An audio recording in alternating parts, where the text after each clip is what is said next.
Hi class, today we're going to talk about Chapter 4, the Old Kingdom of Egypt, and the section Egyptian Pyramids from the Story of the World. In this video, we are going to be reviewing Chapter 4 and then discussing the 3rd Dynasty of Egypt and the 4th Dynasty of Egypt. So as always, we're going to start with review. In this chapter, you learned about the progression of Egyptian burial places. So they first started with underground tombs. Last video, you saw some pictures of this from the 1st Dynasty of Egypt. And then the tombs changed to Mastaba Tombs, and those changed to pyramids. Very briefly, I'm just going to incorporate here a little bit on Mastaba Tombs because this is all we're going to really talk about them. Mastaba Tombs were called House of Eternities. They were made out of mud bricks. They had a flat roof and they were rectangular in shape. And as you can see in this drawing right here, where the burial chambers were. Okay, so continuing with our review. In this chapter, you learned about the Great Pyramid, how it was built by Khufu. It was the largest of the 35 pyramids, and for 4,000 years, it was the highest building in the world, which I think is incredible. Inside the Great Pyramid, there were empty chambers and passages. The door was sealed from the outside. There was a small passage that came out into the desert, and all of this was done to thwart tomb robbers. Didn't work because Khufu's body and gold was stolen anyway. The Sphinx, which was built next to the Great Pyramid, had a man's head, a lion's body, and was built with limestone and was thought to be the protector of the pyramid. Here's a timeline from our last video just to kind of give you a refresher. So we start with pre-dynastic Egypt, and we said we weren't going to talk about that. And then King Narmer unites Egypt, and this is where we began our study. We have the 1st Dynasty of Egypt, which is marked by human sacrifices in burials, ends with the Nile floods decreasing. The 2nd Dynasty of Egypt then begins with a drought characterized by civil war, and you have Kassachem come and unite the south and the north, and this begins the 3rd Dynasty of Egypt, which is where we'll begin our study today. So the 3rd Dynasty of Egypt was from 2613 to 2498 BC.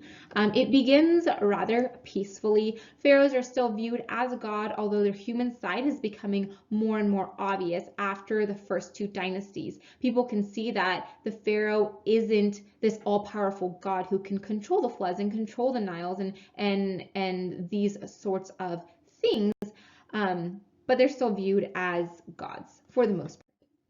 Djoser is one of the early pharaohs from the 3rd Dynasty of Egypt, and he is credited to have expanded Egypt's borders. His tomb is different from the 1st and 2nd Dynasty tombs because instead of building at Abydos, which was the city where the underground tombs and the Mastaba tombs were, he built at Saqqara.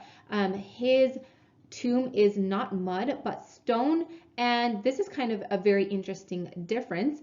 His tomb was not a departure place, so it wasn't a place for his body to go and then go travel to the underworld or wherever, but it was a place to live. This was his final resting place. So instead of human sacrifices happening, which at this time, pharaohs really couldn't compel people to die with them, again, because their weaknesses were showing. But instead of human sacrifices, they were living attendants to bring him food, again, because this was his final resting place. So he builds the step pyramid, which was built by stacking mastabas on top of each other. And it's believed to have been inspired by Sumerian ziggurats because during this time, trade was happening. And so people would have seen what the Sumerians were building. And so here's a couple pictures of Sumerian ziggurats, or the remains of them. So we have to ask ourselves, what does pyramid building tell us about Egypt? As Egypt starts building these huge monuments, what do we know was happening in Egypt during this time? Well, we can deduce, we can figure out that it must have been peaceful, it must have been united, and they must have been rich to be able to build these huge structures that really have nothing to do with everyday living and with survival and with eating. This was all surplus stuff that was being used to build these pyramids. And these pyramids are what mark the beginning of the Old Kingdom of Egypt. So try to remember that. Pyramids, Old Kingdom of Egypt. So here is Djoser's step pyramid. I think it looks so cool. And outside of it, Djoser has this pyramid complex. So you go through this complex to get to the pyramid. This is the colonnade that you can walk through.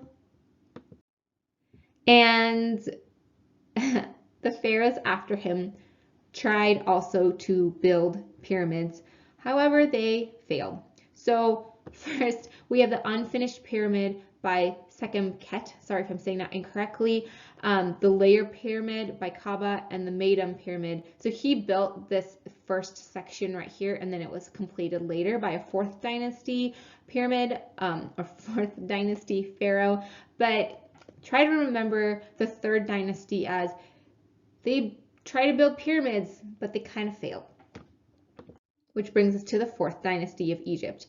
They got the pyramid thing down. So 2613 to 2498 BC. The 4th dynasty of Egypt is considered the golden age of Egypt.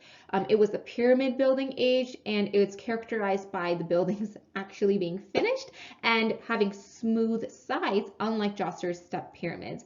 Again, the 4th dynasty was a time of peace and prosperity, and there's a lot of trade happening with other countries.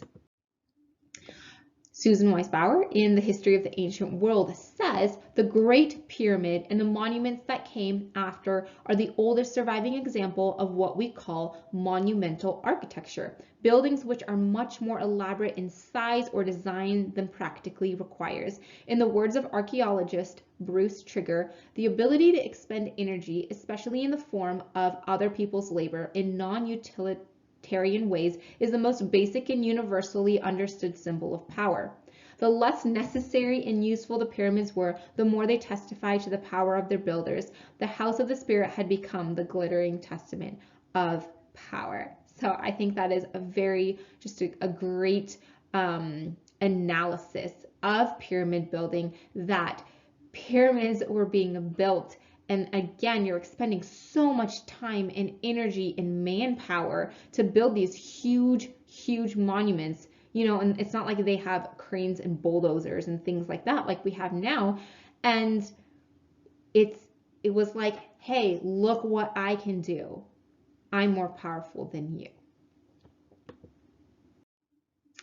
Snefru is the first king of the 4th dynasty. He had some military expeditions, or headed up military expeditions into Nubia and Libya. And this really increased his labor force. And he also was able to get a lot of raw materials from these expeditions.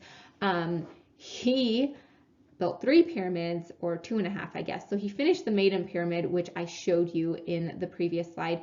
And he built the Bent pyramid and the Northern pyramid, which is also called the Red pyramid. It's estimated that during his time, he used 9 million tons of stone. Guys, 9 million tons of stone. That is ridiculous. So he first builds the Bent pyramid. It's called the Bent pyramid because it's bent. And so the pyramid begins at this 55-degree angle, and they realize, this isn't going to work. So they change it to a 43-degree angle and finish it off at the top. Snefru is not satisfied with this, and we know this because he didn't use it as his burial place. So then he says, build me another one. And so he builds the Northern, or the Red pyramid. It's very smooth sides. There are no cracks to this day because it's so well built. And this is a really sad thing for me. It's like really frustrating to read things like this, but a body was found in the Red pyramid. They shipped it off to the British Museum to do some testing and some analysis. And I don't know how this happens, but it was lost on the way and it was never found again. Like, isn't that just such a bummer? So then one of the next pyramids was Khufu, whom you read about in your chapter. But what the story of the world didn't tell you is that traditionally he was attributed to be a very, very evil man. A lot of the mythology or the stories surrounding him are pretty bad. He went on many military expeditions, and he used one of the largest workforces in the world at that time to build stuff. Like that's a lot. So he builds the Great Pyramid of Giza, again, largest pyramid, and it is the oldest of the 7 wonders of the ancient world. So here is the pyramid and the pyramids around them. Here's a Sphinx. And I just put this here so you could see kind of up close what it looks like. Here's a person right here, by the way. Like that's pretty big.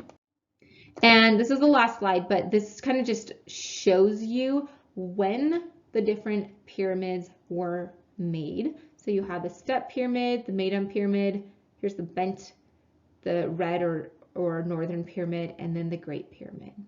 So I hope you enjoyed learning about the 3rd and 4th dynasty of Egypt.